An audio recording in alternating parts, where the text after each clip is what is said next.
ನಿಮ್ಮಲ್ಲಿ ಬಹಳಷ್ಟು ಜನ ನಿಮ್ಮ ಹಳ್ಳಿಯಲ್ಲಿಯೇ ಈ ದೃಶ್ಯದೊಂದಿಗೆ ಪರಿಚಿತರಿರಬೇಕು. ಒಂದು ಮೈದಾನದಲ್ಲಿ ಮಕ್ಕಳು ಆಡುತ್ತಿದ್ದಾರೆ.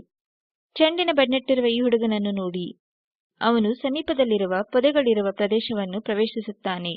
ಅಲ್ಲಿ ಒಂದು ಹಾವನ್ನು ನೋಡುತ್ತಾನೆ. ಶೀಘ್ರದಲ್ಲಿಯೇ ಅದು ತನ್ನ ಹುತ್ತದಿಂದ ಹೊರಬರುತ್ತದೆ. ಹೆದರಿದ ಹುಡುಗನು ಕಲ್ಲು ಎಸೆದು ಹಾವನ್ನು ಓಡಿಸಲು ಪ್ರಯತ್ನಿಸುತ್ತಾನೆ. ಹಾವು ಹೋಗುವುದಿಲ್ಲ. ಬದಲಾಗಿ ಅದು ಹುಡುಗನೆಡೆಗೆ ಬಂದು ಅವನ ಪಾದವನ್ನು ಕಚ್ಚುತ್ತದೆ. ಹುಡುಗನು ಸಹಾಯಕ್ಕಾಗಿ ಕೂಗಿಕೊಳ್ಳುತ್ತಾನೆ. ಅವನ ಗೆಳೆಯರು ಸಹಾಯ ಮಾಡಲು ಅವನ ಬಳಿಗೆ ಓಡುತ್ತಾರೆ. ಅವರು 2 ಕೆಂಪು ಚುಕ್ಕೆಗಳನ್ನು ಅವನ ಪಾದದ ಮೇಲೆ ನೋಡುತ್ತಾರೆ. ಅವರು ಹುಡುಗನನ್ನು ಪೊದೆಯಿಂದ ಹೊರಗೆ ತರುತ್ತಾರೆ. ಅಲ್ಲಿ ಸ್ವಲ್ಪ ಗೊಂದಲವಾಗುತ್ತದೆ. ಎಲ್ಲ ಮಕ್ಕಳು ಪ್ರಥಮ ಚಿಕಿತ್ಸೆಯ ಬಗ್ಗೆ ವಿಭಿನ್ನ ಅಭಿಪ್ರಾಯಗಳನ್ನು ಕೊಡುತ್ತಾರೆ. ಹಾವು ಕಡಿತದ ಸಂದರ್ಭದಲ್ಲಿ ಪ್ರಥಮ ಚಿಕಿತ್ಸೆಯನ್ನು ತಿಳಿದಿರುವ ಮಹತ್ವವು ಇಲ್ಲಿ ಕಂಡುಬರುತ್ತದೆ. First aid on snake bites ಎಂಬ ಸ್ಪೋಕನ್ ಟ್ಯುಟೋರಿಯಲ್ಗೆ ನಿಮಗೆ ಸ್ವಾಗತ.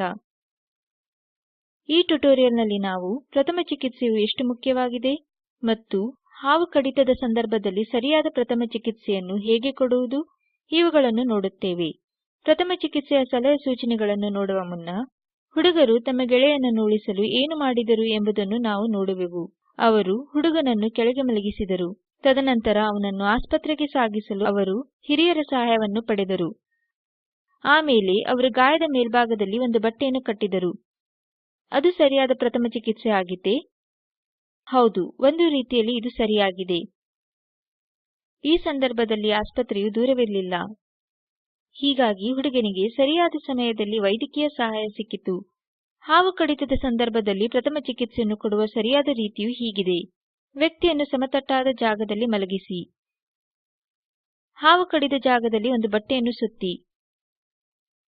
ವಿಷವು ದೇಹದಾದ್ಯಂತ ಹರಡುವುದನ್ನು ತಡೆಗಟ್ಟುವುದು ಈ ಪ್ರಾಥಮಿಕ ಚಿಕಿತ್ಸೆಯ ಮೂಲ ಉದ್ದೇಶವಾಗಿದೆ. ನಾವು ಗಾಯದ ಸುತ್ತ ಬಟ್ಟೆಯನ್ನು ಹೇಗೆ ಸುತ್ತಬೇಕು? ಕಾಲಿನ ಮೇಲ್ಭಾಗದಿಂದ ಆರಂಭಿಸಿ ಕೆಳಮುಖವಾಗಿ ಸುತ್ತುವುದನ್ನು ನಡೆಸಿ. ಹೆಚ್ಚಿನ ಚಿಕಿತ್ಸೆಗಾಗಿ ವ್ಯಕ್ತಿಯನ್ನು ಬೇಗನೆ ಹತ್ತಿರದ ಆಸ್ಪತ್ರೆಗೆ ಕರೆದುಕೊಂಡು ಹೋಗಿ. ಈ ರೀತಿಯಲ್ಲಿ ಸಮಯದಲ್ಲಿ ಕೊಡಲಾದ ಪ್ರಥಮ ಚಿಕಿತ್ಸೆಯು ಹಾನಿಯನ್ನು ತಡೆಗಟ್ಟುತ್ತದೆ. ನೆನಪಿಡಿ, ತಪ್ಪಾದ ಪ್ರಥಮ ಚಿಕಿತ್ಸೆಯು ಪರಿಸ್ಥಿತಿಯನ್ನು ಗಂಭೀರವಾಗಿಸುತ್ತದೆ. ಹಾವು ಕಡಿತದ ಸಂದರ್ಭದಲ್ಲಿ ಮಾಡಬೇಕಾಗಿರುವ ಅಂಶಗಳು. ಮೊದಲು ಹಾವು ಕಡಿಸಿಕೊಂಡ ವ್ಯಕ್ತಿಯನ್ನು ಕೆಳಗೆ ಮಲಗಿಸಿ. ನೀವು ಬಟ್ಟೆಯನ್ನು ಸುತ್ತುವಾಗ ಸ್ವಲ್ಪ ಒತ್ತಡವನ್ನು ಹಾಕಿ. ಹಾವು ಕಡಿತದ ಸಂದರ್ಭದಲ್ಲಿ ಮಾಡಬಾರದ ಅಂಶಗಳು. ಕಡಿತದ ಸುತ್ತಲೂ ಇರುವ ಚರ್ಮ ಅಥವಾ ಮಾಂಸವನ್ನು ಕತ್ತರಿಸಬೇಡಿ. ಕಡಿತದ ಮೇಲೆ ಅಥವಾ ಅದರ ಸುತ್ತಮುತ್ತ ಮಂಜುಗಡ್ಡೆಯನ್ನು ಸವರಬೇಡಿ. ವ್ಯಕ್ತಿಗೆ ವಿದ್ಯುತ್ ಶಾಕ್ ಅನ್ನು ಕೊಡಬೇಡಿ.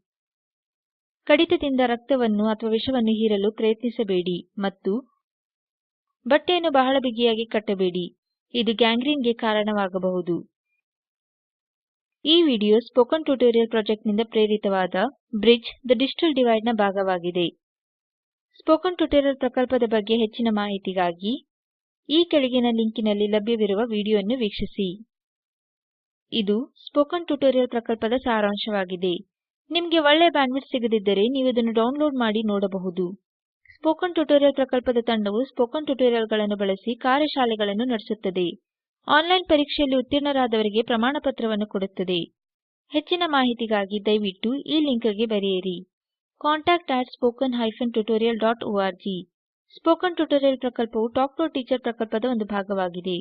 ಇದು ಐಸಿಟಿ ಎಂಎಚಆರ್ಡಿ ಮೂಲಕ ರಾಷ್ಟ್ರೀಯ ಸಾಕ್ಷರತಾ ಮಿಷನ್ ಭಾರತ ಸರ್ಕಾರದ ಆಧಾರವನ್ನು ಪಡೆದಿದೆ. ಈ ಮಿಷನ್ನಿನ ಬಗ್ಗೆ ಹೆಚ್ಚಿನ ಮಾಹಿತಿಯು ಈ ಕೆಳಗಿನ ಲಿಂಕಿನಲ್ಲಿ ಲಭ್ಯವಿರುತ್ತದೆ. ಐಐಟಿ ಬಾಂಬೆಯಿಂದ ಸ್ಕ್ರಿಪ್ಟ್ ಅನುವಾದಕಿ ಸಂಧ್ಯಾ ಪುಣೇಕರ್ ಹಾಗೂ ಪ್ರವಾಚಕಿ ಗ್ಲೋರಿಯಾ. ಧನ್ಯವಾದಗಳು.